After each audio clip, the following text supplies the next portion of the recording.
Hey guys, you're watching Cait Straight Up, and I'm Caitlin, and today I'm going to show you how to make some quick pickled pepperoncinis. That is a mouthful to say, but they are super delicious. So I have a ridiculous amount of pepperoncinis in my garden right now, and it has been so much fun coming up with recipes to make with all of these peppers because I have so many you could never eat them all in just one way. So my family has actually requested that I make pepperoncinis, you know, kind of like pickled in the jar that you would buy in the grocery store. I have an awesome recipe for it. Everybody loves it, and it couldn't be easier. So you're going to start by boiling 2 cups of a champagne or white wine vinegar.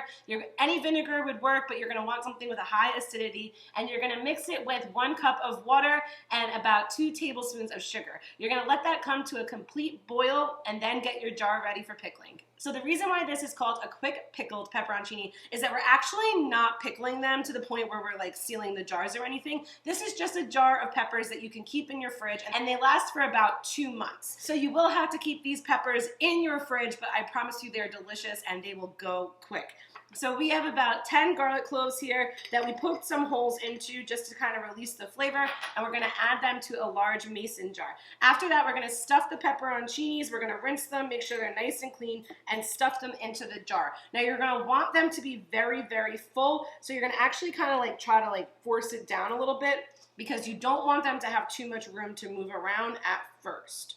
Obviously, as you eat them, you know, there'll be less in there. But for the initial quick pickling process, we want them very much kind of really stuffed in there. Once it is boiling, you're going to go ahead and pour it over your peppers until they are completely covered. You're then going to just put the lid on, and that's it. You're going to let them cool on your counter to the way you could touch the jar, and then they go in the refrigerator. I'm telling you, you could eat these quick pickled peppers almost immediately. They're going to have that pickled flavor, and they last for about 2 months in your fridge. Make sure to subscribe to Cait Straight Up for more fun recipes like this one. Find me on Instagram, Cait Straight Up Cooking, and I'll see you next time. Bye-bye.